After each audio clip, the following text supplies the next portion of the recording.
Hi everyone, I am Shafrika Chaudhary and you're most welcome to Action Reaction classes.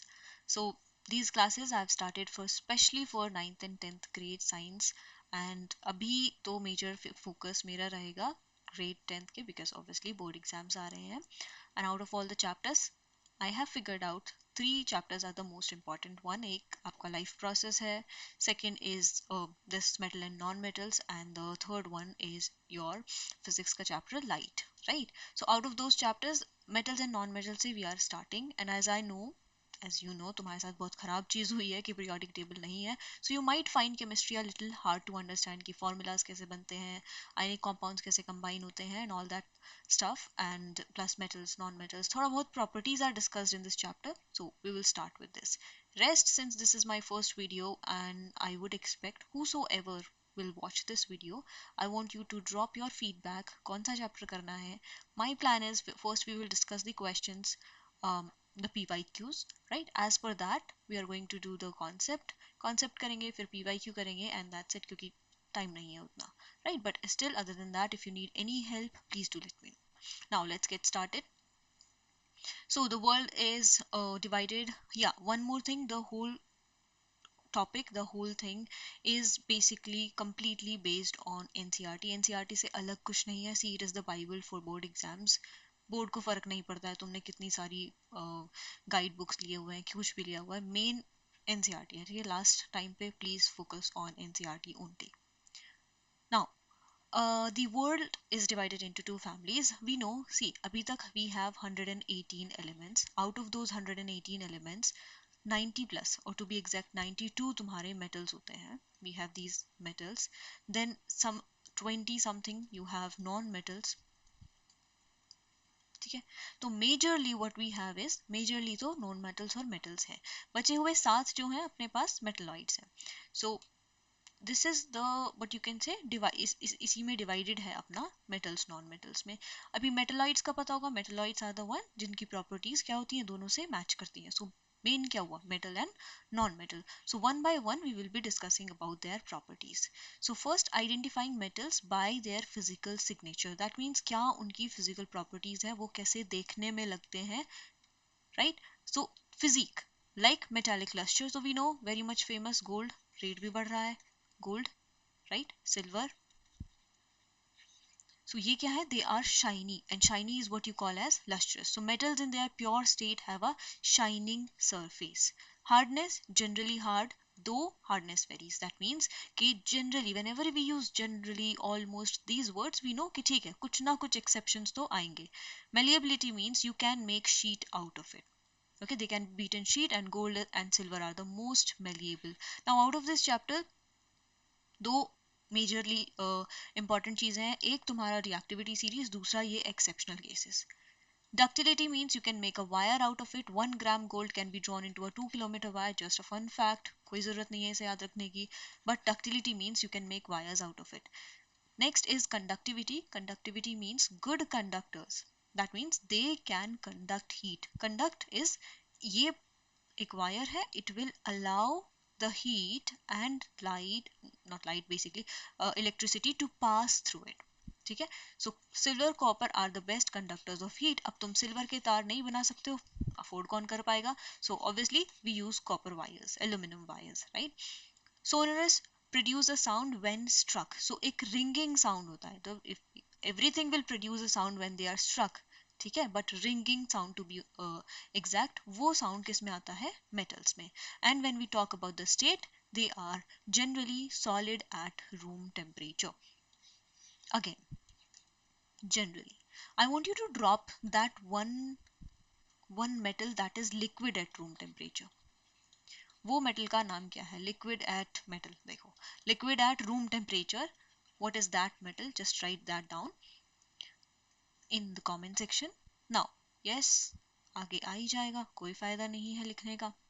Still, So next one is, but the rules apply to physical appearance can be deceiving, can be deceiving. धोखाबाजी होना ही है. First, liquid metal is your mercury. Mercury is the liquid metal. ये हम अपने thermometers में भी use करते हैं. So this is the liquid metal at room temperature. अभी बोला था कि solid है, अभी क्या हो गया है कि liquid है. So सब झूठे हैं. First, next is solid है, hard है, generally hard. लेकिन alkali metals are soft, like sodium, lithium, potassium, right? They are soft, but they can be so soft that they can be cut with a knife. इतने soft है, right? But still they are metals. They have high melting and boiling point, right?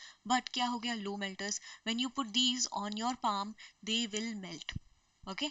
कौन दो है वो? Gallium and cesium. Now, lustrous are non-metals. Like, see, they said metals are lustrous. इसका मतलब non metal क्या होगा, उसका बिल्कुल ऑपोजिट. लेकिन we have iodine. Iodine is non metal but it has lustre, it has a shiny surface. और सबसे सबसे lustrous you have diamond. Diamond is made up of carbon. So carbon is diamond, और carbon का एक form है diamond, and diamond is the hardest material as well. So another exception in that case. And conductive non metal is another exception. ठीक है, so सारे ही exceptions are on this one page that you can remember. You can also take a screenshot of it, तो तुम्हें ज़्यादा मेहनत नहीं करनी पड़ेगी. The conductive non-metal means we say non-metals are not conductors, metals are conductors of heat and electricity, but you have graphite. अच्छा, here I would want to mention conductor of electricity. इसको confusion में ये मत लेना कि ये heat का भी conductor है. It is not a good conductor of heat. It's only a conductor of electricity. Next, to truly understand the elements, we must look beyond the surface and investigate their chemical nature. So simple, अभी तक physical. एक question simply आ सकता है, what are the physical properties of metals या non-metals, कुछ भी पूछा, like that. Now second is, how do they react? Their reactions. So you cannot learn all the reactions, but you should know the general reaction. Means कभी भी किसी metal का reaction अगर oxygen के साथ कराओगे तो metal oxide बनेगा. Okay? ऑक्सीजन के साथ, या फिर अगर क्वेश्चन में दे एयर के साथ, या फिर अगर लिखता है कंबस्शन, और it can also say burning, right? इन चारों में से कुछ भी लिखा हुआ आता है, सीधा ऑक्सीजन के साथ रिएक्शन होती है. सो ऑक्सीजन से मिलेगा तुम्हें क्या, metal oxide. Now the metals are of what natures, like observation one, varying intensity. कुछ कुछ मेटल्स ऐसे हैं जो बहुत विग्रस हैं, बहुत वायलेंटली रिएक्ट करते हैं, and those metals are your alkali metals like sodium and potassium. They are so violent they will catch fire in open and must be stored in kerosene. So this question is usually asked, NCERT में भी है, क्यों रखते हैं kerosene को, kerosene को नहीं, sodium potassium को केरोसिन में. So because they are very violent, they even react with air. Second is protective layer. कौन protective layer बनाता है? Magnesium, aluminum, zinc form a thin protective oxide layer that prevents further oxidation. मतलब क्या होगा कि ये है magnesium, ये इसके ऊपर रिएक्ट करना शुरू करा, इसने magnesium oxide का एक लेयर बना दिया. I'll change the color to make it more visible. है ना, ये इसने अपना एक लेयर बना लिया. अब इसका ऑक्सीडेशन फर्दर नहीं होगा क्योंकि ये तो टच में ही नहीं आ रहा है ना, ऑक्सीजन के टच में ही नहीं आ पा रहा है. So this kind of protective layer बना लेते हैं. Third is requires heat. Means copper doesn't burn, क्योंकि कॉपर क्या होता है, अगर रिएक्टिविटी सीरीज याद है तो बहुत लास्ट में है, सो इतना ज्यादा रिएक्टिव नहीं है. So it requires heat, it doesn't burn but forms a black copper oxide. So you see, so black coat, इसको क्या बोलते हो, copper oxide, Cu. And last one, gold, silver. अब ये महंगे भी हैं, वो रीजन यही है कि क्योंकि ये रिएक्टिव नहीं है, क्योंकि ये किसी के साथ रिएक्ट नहीं करते हैं. So they do not react with oxygen even at high temperature. लेके चले जाओ तुम इनको inside a volcano, they will not react. Okay, observation second, oxide nature. अब देखो नेचर कैसा मिलता है. अगर मेटल या एक नॉन मेटल रिएक्ट करता है तो मेटल जो ऑक्साइड्स बनाएंगे वो सब कैसे होते हैं, basic in nature. So when we will talk about acid के साथ रिएक्शन, और हम बोलेंगे कि एसिड बेस के साथ रिएक्ट करता है, तो बेस में हम इसको भी ऐड कर सकते हैं क्योंकि ये भी तो बेसिक है नेचर में, बेस कुछ स्पेसिफिक तो नहीं है, राइट? नॉन मेटल ऑक्साइड क्या होते हैं, एसिडिक होते हैं. सो एसिडिक होने की वजह से ये भी बेस के साथ रिएक्ट कर सकते हैं. So if the question comes up कि मेटल ऑक्साइड का बेस के साथ रिएक्शन करा दो, तो मेटल ऑक्साइड भी बेस है और बेस तो बेस है ही ऑब्वियसली, सो वहां पे रिएक्शन होना will not be possible. Now third type of reactors are your amphoteric one. Amphoteric, again the same ones. Some metal oxides like aluminum oxide, Al2O3, zinc oxide, ये सब क्या है? They have both the properties. They are like frogs, amphibians, है ना, जमीन पे भी रहना है, पानी में भी रहना है. तो ये भी ऐसे ही है कि हमें एसिड के साथ भी रिएक्ट करना है, बेस के साथ भी रिएक्ट करना है, पार्टी बदलते रहते हैं. So these are two people. So that is aluminium oxide और जिंक ऑक्साइड. दो और भी बहुत सारे होते हैं, आई थिंक 6-7 होते हैं, but for the grade appropriateness we just need these two. Next is the second test. First अभी हमने ऑक्सीजन के साथ रिएक्ट किया. Next test is of reaction with water. Water के साथ दे रिएक्ट वायलेंटली. कौन कौन रिएक्ट करेगा? देखो, जो बहुत ज्यादा विग्रस है, जो बहुत ज्यादा रिएक्टिव है, वो सबके साथ रिएक्ट करेगा. ठंडा पानी, गर्म पानी, स्टीम, कुछ भी लेके आओ, सबके साथ रिएक्ट करेगा. So who are these people? Again sodium potassium reactivity में सबसे ऊपर. फिर कैल्शियम आता है. Calcium can react with cold water. This magnesium can react with hot water, not with cold water. ठीक है, ये कोल्ड के साथ कर रहा है तो हॉट के साथ कर ही लेगा. ये हॉट के साथ कर रहा है तो, लेकिन अगर स्पेसिफिकली हॉट लिखा है इसका मतलब ये कोल्ड वाटर के साथ रिएक्ट नहीं करेगा. रिएक्ट ओनली विद स्टीम, मतलब कोल्ड वाटर, हॉट वाटर का कोई मतलब नहीं है यहाँ पे. एंड जो किसी के साथ रिएक्ट ना करें वही सबसे लास्ट वाले, copper, silver, AG, I mean gold, silver, CU, PB, lead, right, aluminium. So see these are the examples that you can take a look at. ये देखो. ओके, अब देखो ये रिएक्शन इतना विग्रस होती है ये वाली, कि इसमें क्या होता है? एक्सोथर्मिक रिएक्शन होती है. Exothermic, endothermic, remember exothermic is the reaction जिसमें हीट रिलीज होती है. सो अगर तुमने पोटेशियम रखा हुआ है और पोटेशियम को तुम ऐसे पानी में डाल रहे हो, तो फॉर अ मोमेंट तुम इसको पकड़ सकते हो, बट सी आग लग गई है यहाँ पे. आग लग रही है तो ऑब्वियसली बीकर गर्म होगा. बीकर गर्म होने का मतलब है कि हीट रिलीज हुआ होगा. So and the evolved hydrogen ignites. Ignites क्यों? Hydrogen is already a flammable gas. Burn कर सकते हो, फ्यूल की तरह यूज कर सकते हो अगर अफोर्ड कर लो तो. लेकिन ये क्या है? हाइड्रोजन गैस है. ठीक है, सो ये क्या होती है? ये जलना शुरू हो जाती है. सो क्या जल रहा है ये? This is hydrogen gas. कैसे पता है? क्योंकि हमने बेसिक रिएक्शन पढ़ी है मेटल की, okay, with water. Now, unlocking the chemical code. Yeah, this is your reactivity series. Reactivity series याद करने के बहुत सारे mnemonics हैं, सबके अलग अलग होते हैं. वो please don't call me a cute zebra something करके. But yeah, main major ये तुम्हारे highest reactivity वाले हैं. High, very high reactivity. These are also like high से थोड़ा सा नीचे. ये moderate वाला हो गया, moderate reactivity, and these are of very low reactivity. Okay, and on the basis of this reactivity what we do is we figure out कि कौन किसको displace कर देगा, right? And that is your displacement reaction, जो पहले chapter में है अपने, वहां पे थोड़ा सा डिटेल में होती है. यहाँ पे हम सिर्फ मेटल की पर्सपेक्टिव से पढ़ेंगे. So a more reactive metal can displace the less reactive metal from its salt solution. Simple. अगर कोई भी ऊपर वाला है ना, वो नीचे वाले को डिस्प्लेस कर देगा. सबसे जनरल रिएक्शन आती है जिंक प्लस कॉपर सल्फेट वाली. तो इसमें क्या है? जिंक तो यहाँ पे है, कॉपर यहाँ पे हो गया, कॉपर नीचे हो गया, राइट. सो जिंक क्या करेगा? इसको इसी के सोल्यूशन में से निकाल देगा. सो ये बना देगा ZnSO4 plus copper, right. So same way होता क्या है? Metal A plus salt solution B, salt solution of B, right. So इससे हमें क्या मिलेगा? ये B को यहाँ से निकाल देगा और बना लेगा इसकी जगह पे. सो salt solution of A plus metal B. So this is how we do it. Now you can see एक आयरन नेल लिया, ये सेम एग्जांपल दिया हुआ है. आयरन नेल है, कॉपर सल्फेट का सोल्यूशन है, आयरन इससे ज्यादा रिएक्टिव है, तो आयरन क्या करेगा? आयरन सोल्यूशन में चला जाएगा और कॉपर की कोटिंग हो जाएगी इधर. So FeSCuSO4, right? Now the why behind the reaction means ये सब reactions क्यों हो रहा है?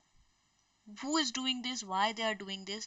So we know, देखो एक छोटा सा रूल था, ऑक्टेट रूल. ऑक्टेट रूल कहता है कि किसी भी एटम को, अगर किसी भी एलिमेंट को अगर स्टेबल होना है तो what they need is they need to have 8 electrons in their valence shell. Valence shell मतलब सबसे बाहर वाली शेल, आउटर मोस्ट शेल.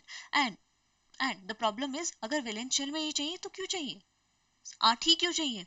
कम भी हो सकता है, 6 भी हो सकता है, 7 भी हो सकता था. तो how did they figure out? They figured out because this gives you the noble gas. Noble gas का कॉन्फ़िगरेशन मिल जाता है. So what you can do to get this 8 electron? You can either gain electrons, you can lose electrons, or you can share electrons. अब जिससे जो होता है वो करो, पर 8 इलेक्ट्रॉन लेके आओ. Simple, right? सो मेटल्स क्या करते हैं? Metals are in your group number 1, 2 और 13, जिसको आप थर्ड ग्रुप कहते हो क्योंकि ट्रांजिशन मेटल्स आप नहीं पढ़ते हो. सो ग्रुप 1, 2 और 3 वाला जिसके पास ऑलरेडी एक इलेक्ट्रॉन है, 2 है या 3 है, वो सोचेगा कि मैं 7 लेके आने से पहले इसको ही निकाल दूं, राइट?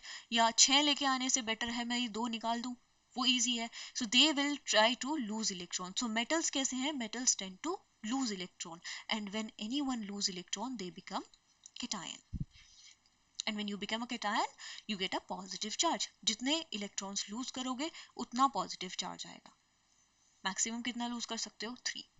Maximum gain कितना कर सकते हो? 3. Here 5, 6, 7 वाला, ठीक है? So same non metals entirely opposite. इनको नहीं चाहिए भाई, हमारे पास already electrons हैं, हमें और चाहिए, हमने वापस नहीं देना है, हमें और चाहिए. So ऐसे दो pairs जब बनते हैं, एक जिसको डोनेट करने का शौक हो और दूसरा जिसको जरूरत है तो उसको एक्सेप्ट करना है, जब ये दोनों चीजें, ये दोनों आयंस मिलेंगे, it will form a ionic bond. Any compound that is formed with ionic bond is called as a ionic compound. So जो नमक हम खाते हैं NaCl is a ionic compound. Why? क्योंकि Na आया positive, Cl is negative. राइट? Ionic है तो ये आयंस में टूट भी सकता है, जब आयन से बना है तो टूट भी जाएगा आयंस में. So this is called as your ionic bond. See here what is happening.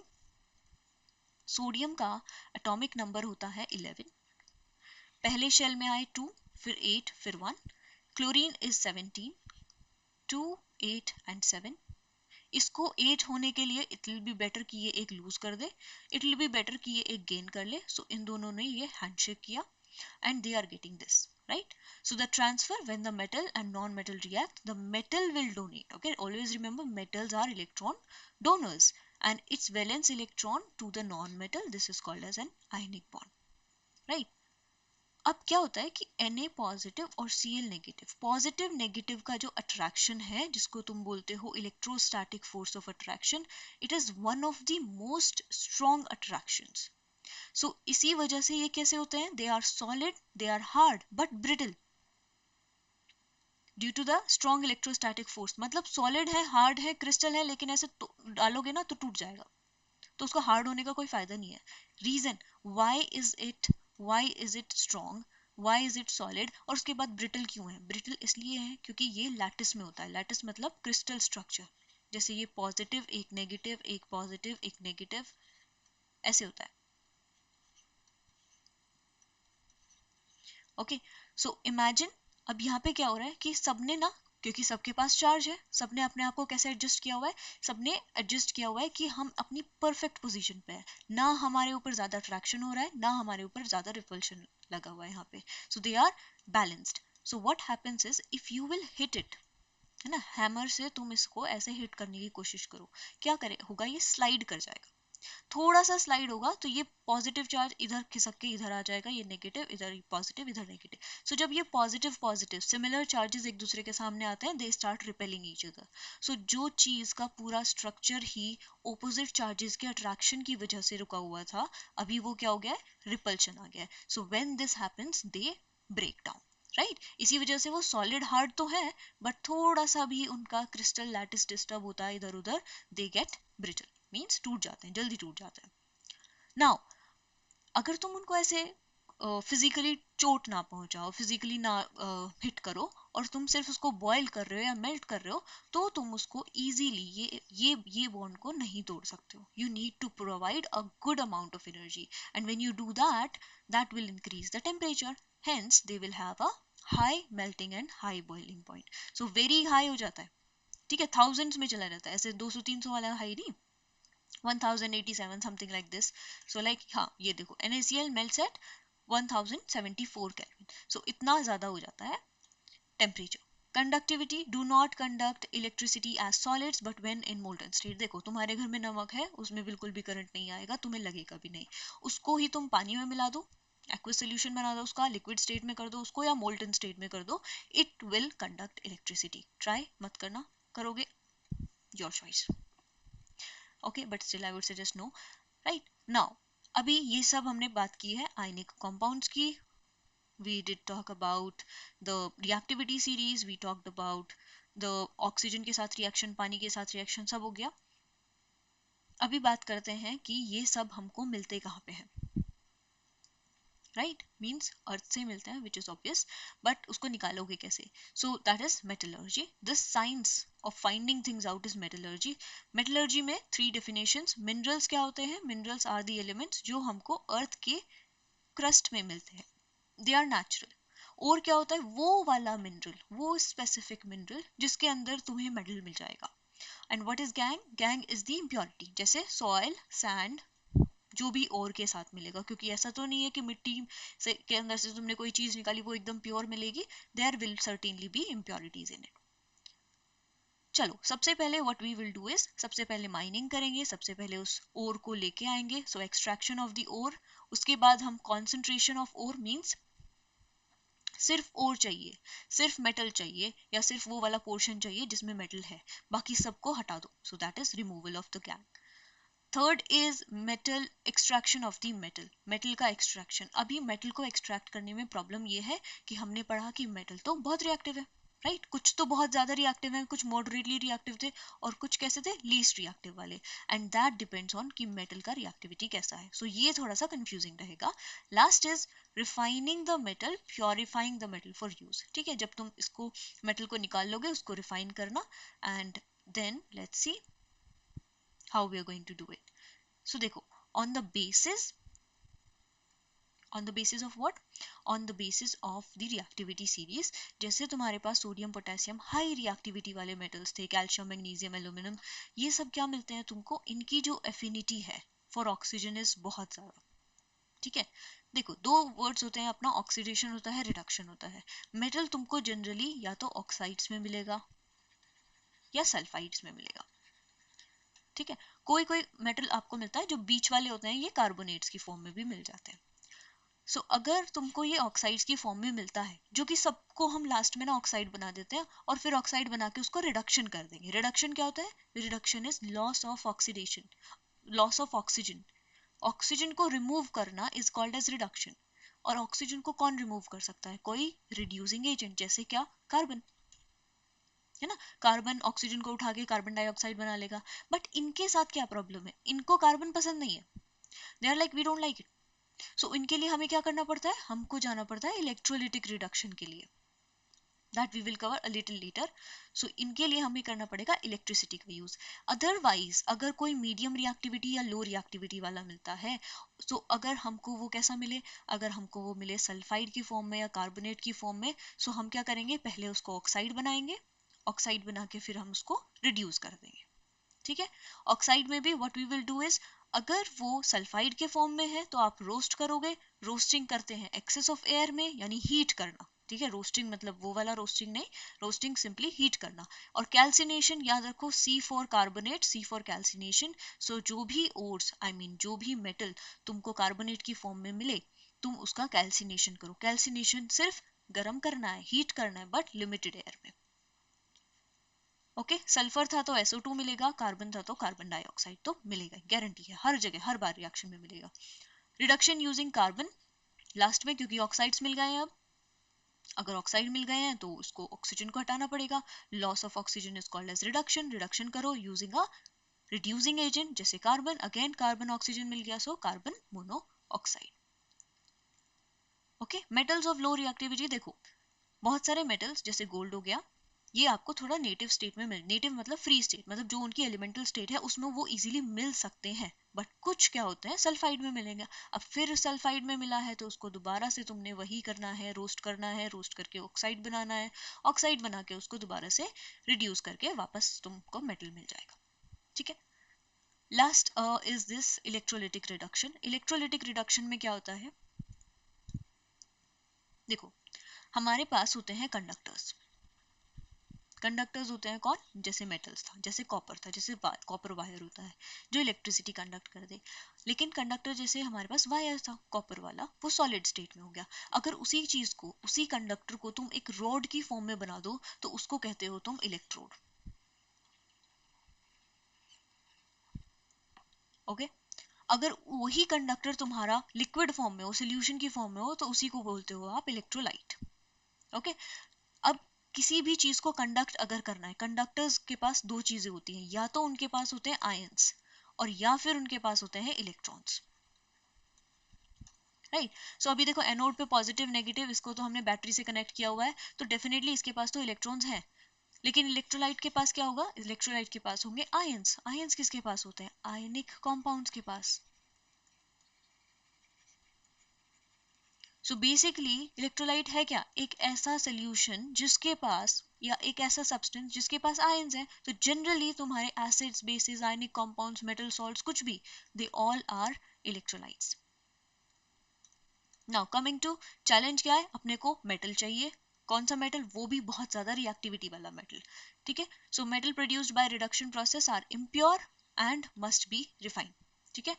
Solution electrolytic refining is the most widely used metal for copper, zinc, tin, gold, कुछ भी है तो उसको तुम electrolytic refining से तुमको मिल जाएगा। वो करना क्या होता है, एनोड पे तुम लेते हो pure metal, impure impure metal, कोई भी इम्प्योर मेटल लो, यहाँ पे प्योर मेटल लो, और यहाँ पे तुम अपना इलेक्ट्रोलाइट यूज करो सेम सेम मेटल का, जैसे यहाँ पे कॉपर सल्फेट यूज करो। होगा क्या, जो एनोड पे मेटल लिया है, जो भी थोड़ा बहुत उसमें मेटल लगा हुआ है, वो सारा मेटल ना इलेक्ट्रोलाइट के पास जाता रहेगा। ओके। इन टर्न जितना भी वो गया है, उसका रिटर्न में इधर प्योर मेटल इधर अटैच होता रहेगा।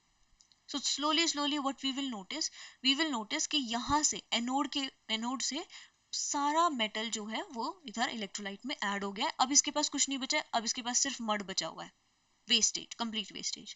और इलेक्ट्रोलाइट ने क्या किया, वो सारा मेटल उठा के इधर भेज दिया कैथोड के पास। अब कुछ देर बाद क्या करोगे, आप अपना कैथोड को बाहर निकाल लो, तुम्हें तुम्हारा पूरा मेटल मिल जाएगा। Okay. So what is it, story form, when current is passed, pure copper from the impure anode, pure copper, जो कॉपर है, क्योंकि कॉपर क्या है, कॉपर मिक्स हुआ हुआ है ना, इम्प्योरिटीज के साथ मिक्स हुआ है।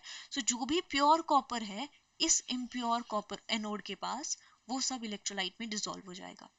Equivalent amount of pure copper जो डिसॉल्व हुआ है वो वापस किधर जाएगा, इलेक्ट्रोलाइट के थ्रू इधर कैथोड पे।